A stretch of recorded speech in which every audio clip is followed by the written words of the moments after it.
Hello and welcome to The German Guy Reviews. I'm The German Guy. Let's talk about the largest immigrant group in Germany for a moment. The Turks.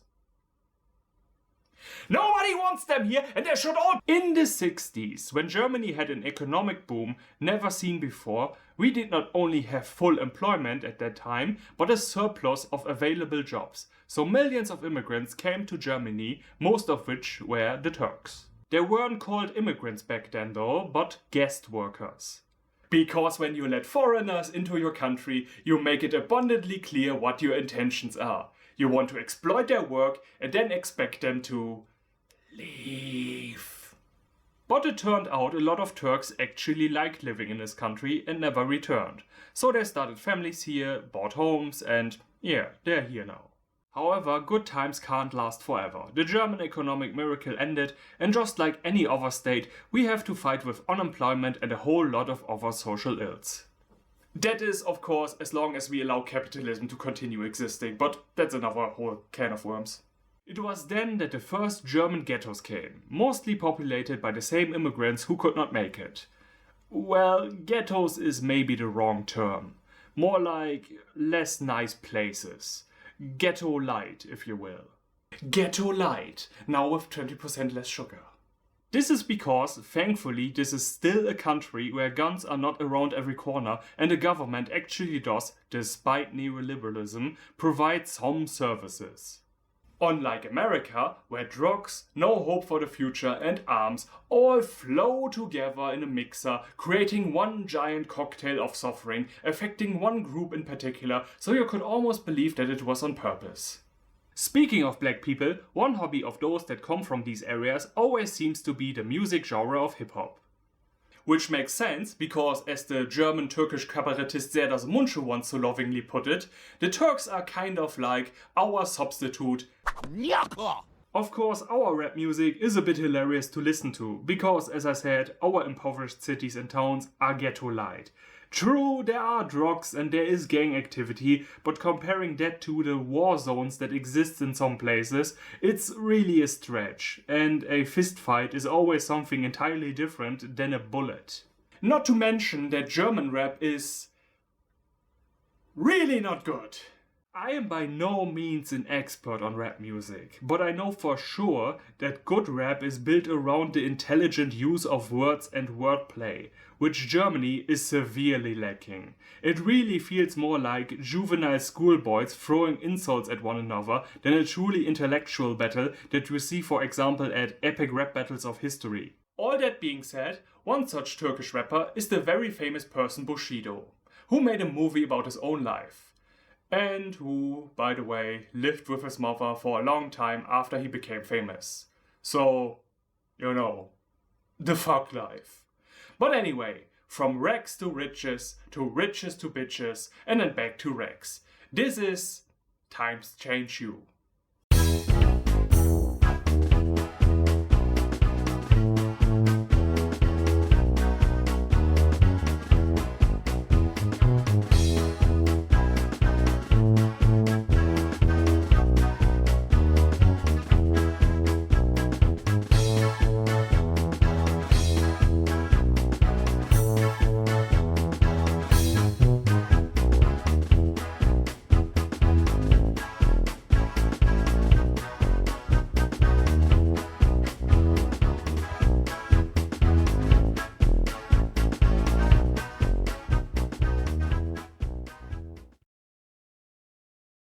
The movie begins with our protagonist monologuing. He tells us that when one is on tour, past and present become a blur. Everything that matters is only the next concert. And we get a bit of his music, rapping how once he had nothing and now he has stuff. Like all the stuff. And you are all chumps for not having all the stuff. I wonder what Karl Marx would have said about rap music and its influence on the working class and their awareness about their own material conditions. Anyway, more monologuing. On his 29th birthday, Bushido received a card from someone he hoped to forget. His father.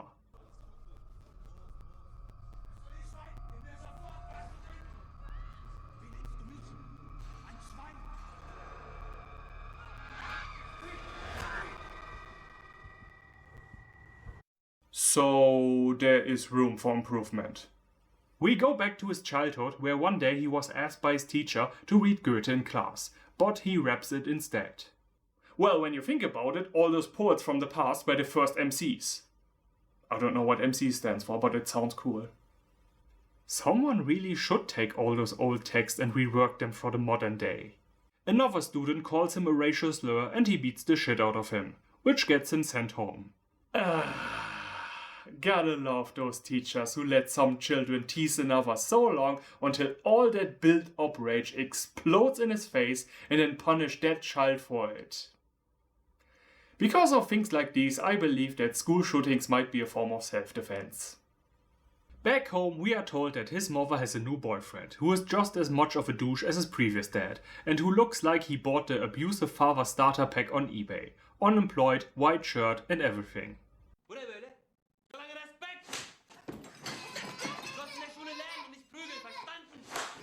Nigga, did I just catch you on the beach? Sweet! Lord have mercy! My baby! And then we go to his young adulthood. I guess aside from playing Nintendo, nothing more interesting went down in his childhood. We see him and his friend smoking weed and listening to rap. Then they have sex. It was in this moment that certain people lost their shit completely and wondered if bestiality has been legalized. Bushido, whose real name at this point in time is Anis, I mean, it is today still his name, it's not like he had it changed or something, I just thought I better clarify because I know that there are some artists out there who are so narcissistic that they would call themselves Lord Supreme of all life in the universe if they could. Sees his friend less and less until he finds out that she has a boyfriend with a big car. Note to self, all women are superficial bitches. Make that part of the lyrics. Slowly becoming an adult, young Anis starts to think about his future career. Mom, hear me out. I will become an astronaut, inventor, pirate, lotto winner. Who's also a fireman. That would have still been better than what he actually does. He, I kid you not, asks his mom for money so he can buy drugs and start a dealer career.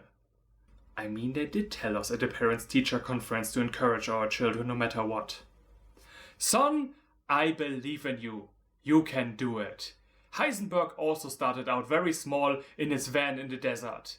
Someday, you will poison the entire northern hemisphere. It's not that bad though. He only intends to sell grass, and he makes his case by saying marijuana is prescribed by some doctors, it has been used by countless of people throughout the ages, including his own country of origin, and who is the German government to trample on his culture anyway? Never before have I been so offended by something I 100% agree with. He promises to be careful and his mom gives in. Cool mom. No, I'm actually serious. That is a very decent mother who doesn't go into a frenzy, trusts his son to do the right thing, is informed enough to know that this whole reefer madness is all bullcrap and that is a part of a low-income family and minority and someone who left school, a regular job is hard to come by. And you know, there is something very cute about a guy sitting in front of a mountain of weed and then gets called for dinner. Moms are great. Later in The Club, we get the ultra cliché, I looked across the room and then I saw her. This movie is based on his biography, which as far as I know he himself wrote. And it shows. We get another flashback, showing in even greater detail how awful Bushido's father was. But he gives him a call anyway, if not for no other reason than curiosity. His old man starts by saying that he indeed caused a lot of pain. Bushido interrupts him roughly, saying that he can keep his bullcrap excuses and decides that this was a dumb idea and tells his papa to go to hell. And we get a song about how much he hates his father. That's something I like to imagine as very awkward at some point. In the hip-hop scene in general, I mean. Like a crew falls apart, members leave and they write music how much the other guy sucks. And then they make up someday, then they go on tour again, and in the bus when listening to their own music, one of those songs comes up in the playlist and they just sit there having this eternal monument of hatred with them in the room, while they only have awkward silence. Young Anis has dinner with his new girlfriend and her super rich family, who have a fucking butler for crying out loud. Was ist mit dem Fleisch? Tut mir leid, Schweinefleisch. I'm trying to pray to my God here, Cass. Oh, wow. Is he listening? I hope not. Otherwise he knows about all those pills I necked last night. You know what happens next? Of course you do, you have seen it a million times. He doesn't fit into the upper crust, it's very awkward, and then we get some, I think, social commentary? Und auch wenn ich was hätte, ich würde nie in eure Gesellschaft reinkommen, nie in 1000 Leben. Ihr würdet mich nie reinlassen. Well, then do as Michael Jackson did and become white. Assimilate properly, man, where's the problem? Our young star had to stop selling drugs one day since a competing group of dealers beat him up and broke into his home. I said she was a cool mom for being so accepting, not that the job is not still dangerous. But he has to make one last delivery before he can stop entirely. Or you could just use it yourself. Like, tell your customer, I'm sorry dude, but it got lost in the mail. Hey, have you ever noticed how male and may sound alike? Because his partner is a complete idiot, he graffitis a bus station, which the police sees and they get caught with a bag full of marijuana. Das ist hochkonzentriertes Marihuana. Thankfully, Germany's justice system is not profit-based and unlike America has this thing called reintegration into society. He is sentenced to 3 years, but during that time he will get an apprenticeship as a painter. And what a painter he is. Out of prison he spends his nights graffitiing trains. Well, at least he is doing this illegal activity now more professionally. Ha! Only in Germany is illegal graffiti taxpayer funded. We are number one, we are number one. During his time in the big house, he met a guy named Patrick, aka Flair, another soon-to-be famous rapper. Getting cash from his mom, he bought instruments, spending his time rapping and then more rapping.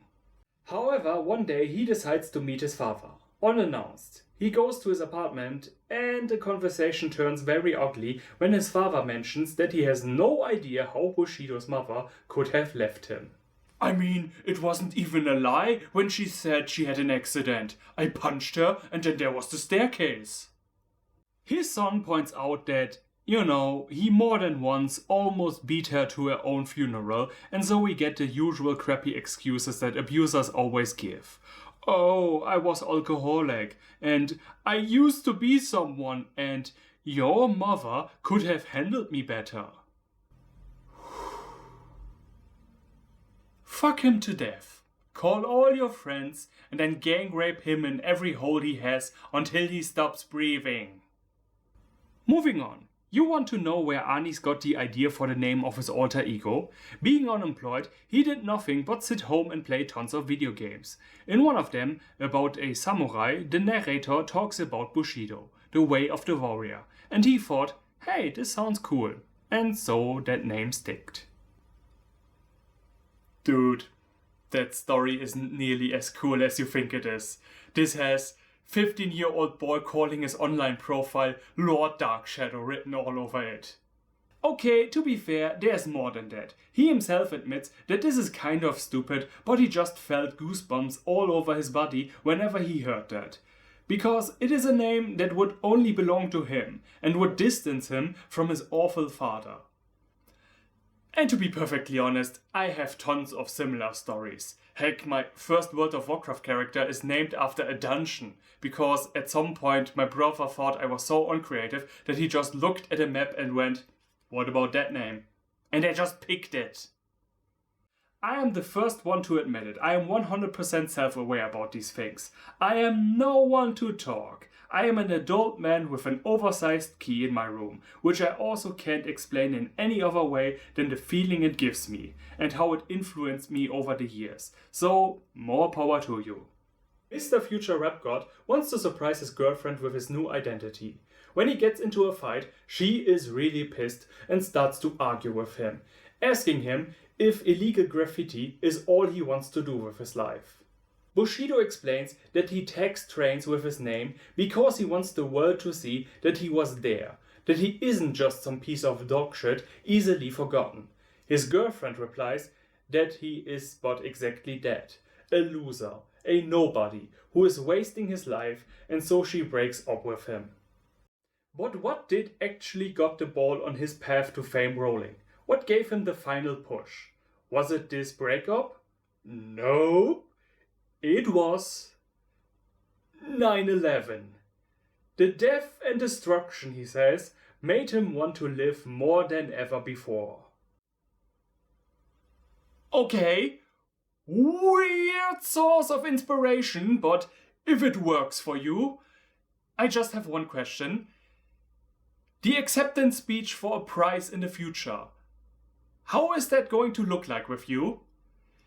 Yes, aside from my mother, I would also like to thank Al-Qaeda and its leader Osama bin Laden. Without them, none of this would have ever happened. We did it, guys! We did it! His career has begun, starting off slow with some mediocre success, but eventually realizing that's not really his fault, but that of his record firm who is screwing him over, so he leaves. There's just one problem. His contract is set up in such a way that he needs to pay so that he can leave. So what does he do? He gets the help of crazy Muslim man with sword. Oh my god, this is what the alt-right has been warning us about! We didn't listen! We didn't listen!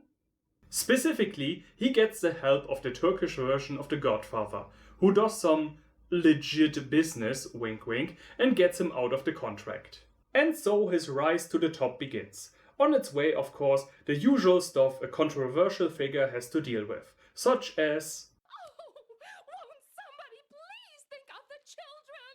And I just realized that the Times conservatives have claimed that society is about to collapse because of moral corruption from an outside force is more numerous than I have hair on my head.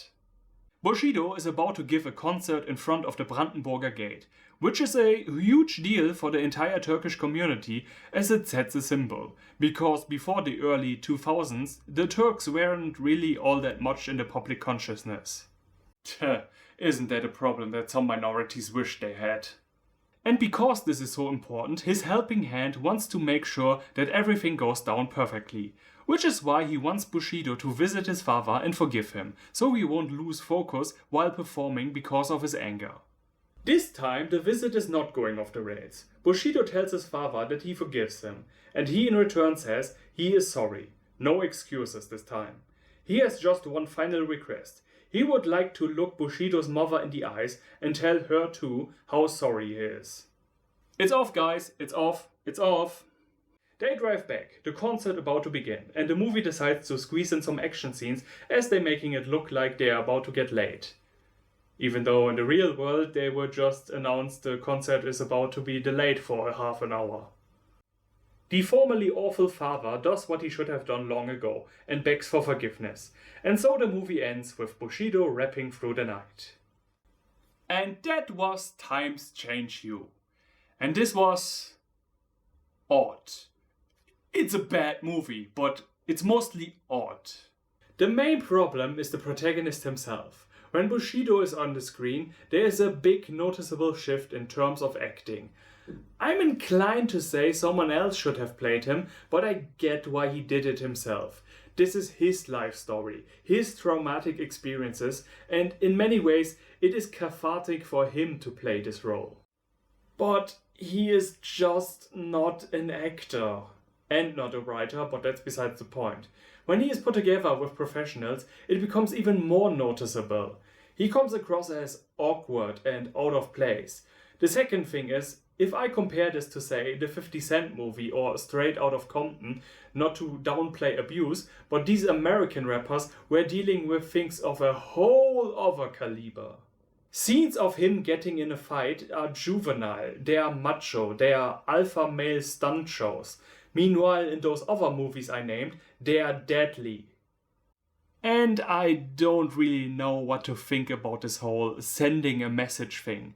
Yes, there is racism in Germany. Yes, being born as part of a Turkish minority will make things harder for you. There are numerous studies to confirm this, but it's nothing compared to the US systemic racism. But making clear you are present is still important, I guess. I mean, a lot of the obstacles this man has experienced are obstacles he himself put in his own way. I have no clue what the film was trying to tell me. There is this emphasis on respect all the time, but the conclusion of the film is about forgiveness, so I don't see how that connects. It is, of course, always difficult to make real life fit neatly into the confines of a movie structure and make it seem all plausible. And obviously, when dealing with a movie based on a biography, who knows how much of it is true or what has been changed, either to make the plot work or because it's convenient for the person in question to leave out certain details. Looking at you, saving Mr. Banks. What would have worked better would be to have Bushido only be the narrator.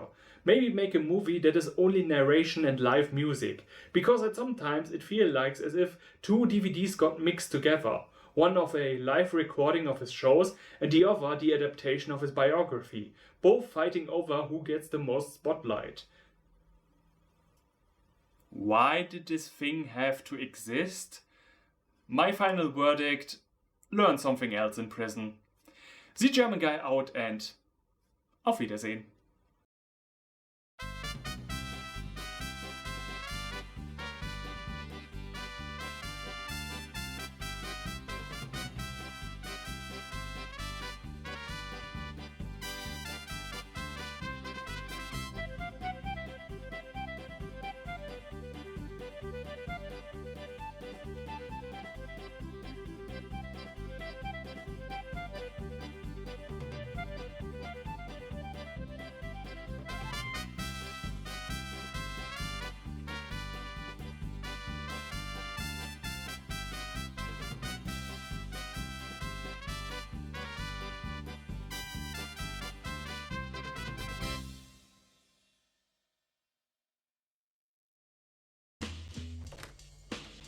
Essen ist fertig.